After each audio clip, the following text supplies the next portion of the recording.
xogtaasi markaan soo wada duubnay inagu hal meel baan saarnay sida barta jirka bilaadanka hal meel ay ugu saaranta baa hal meel saarna iyadoo dhanba balse inta aan u gudagelintaa iyada ah bal Soomaali waxay tiraahdaa waxa ka sokeeyada inta aanan guurka ay guursatay maranba ma beenba aanan ka wada hadlin gabadha la yiraahdo ubad aragsan bal aan ka hadalno xiriir hoosaadka ka dhaxeeya iyada ninkeeda Qamar Suugaan.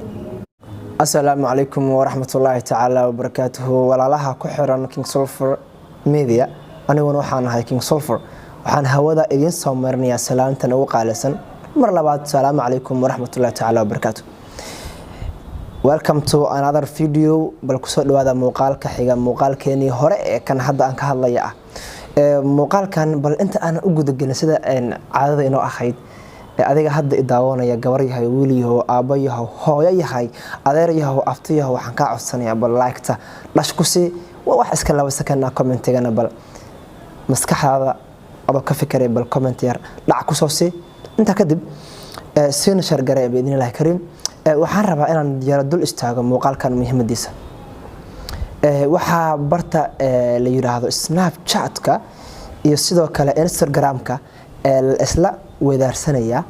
laba fanaan sida aad ku soo aragteenba timeline-keena ama sawirka kore aan soo isticmaalno ama qoraalkaba laba fanaan ama bahda ku wada jira fanka ee isguursaday kuwaas oo kala ah musicianka caanka ah ee fadhigiisu yahay dalka Djibouti Idris iyo sidoo kale Idris Ilyas iyo sidoo kale gabadha la yiraahdo Ugbad Aragsan isla markiiba waxa aad isweydiinaysaa Ugbad hadda naaguhu Ilaahay umuusan banayn hal wax ka badan nin baa naa kala guursaday waa caadi ba ku soo dhacaysa laakiin nin baa gabar kala guursaday macna gabar baa nin kala guursatay isla markiiba waxa waaye waxa la isweydiinayo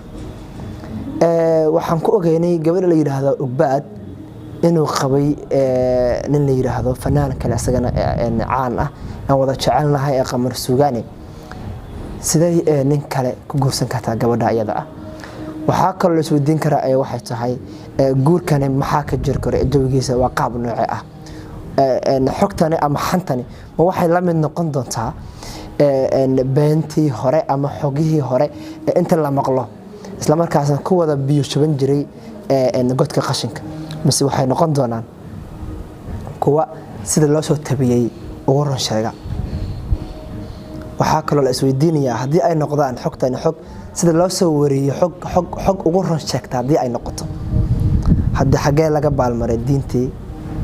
ma nin iyadoo qawmay gabar nin kale aadi kartaa mise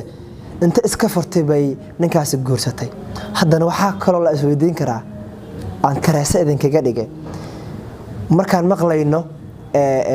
gabadhaas Ugbad Aragsan baa ninkaas guursatay maxaan marka hore u maqli weynay khilaafka labadani fanaan ninkeedii hore ahaa Qamar Suugaan hadii ay jirto inay kala tageen haddaba waxa soo dhan baa rabnaa inaan bal dul istaagno iyo xog King Sulphur Media ay iyagu bal dooneen isla markaasna idinka ay idin hor keeni doonaan xogtaasi markaan soo wada duubnay inagu hal meel baan saarnay sida barta jirka bilaadanka hal meel ay ugu saaranta baa hal meel saarna iyadoo dhanba balse inta aan u gudagelintaa iyada ah bal Soomaali waxay tiraahdaa waxa ka sokeeyada inta aanan guurka ay guursatay maranba ma beenba aanan ka wada hadlin gabadha la yiraahdo Ubad Aragsan bal aan ka hadalno xiriir hoosaadka ka dhaxeeya iyada ninkeeda Qamar Suugaan inta xogta aan ku hayno anaga hadii aan nahay team King Sulphur Media jawgooda inuu jawi degan yahay wax khilaaf ah oo san jirin baan ognahay hadii aan idin soo qaato cadeyn yari waxaad ogtihiin markii Qamar Suugaan lagu jirdilay ama lagu waxyeeleeyay magaalada Hargeysa in ay iyaduna ay falcelin ka sameysay waxa kale cadeyn u ah in aanan wax hadalkaasi ah in is khilaafeen aanan maqal balse khilaafka ma jira su'aasha ah qoyskani faneed mise kama jiro jawaabtooda waa maya haddaba sidoo ku imaan karaa marka barnaamijkan kaleeto ee ah inay gabadha la yiraahdo ubad aragsan ay guursatay sideese in boor loo soo sameeyo loo soo shaacin karaa taasi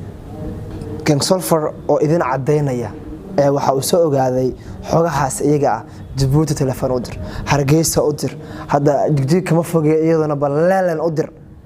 meel badan markaan fiirnay xog badanna aan qiimeynay waxa inoo soo baxday in hadalkaasi uu ahaa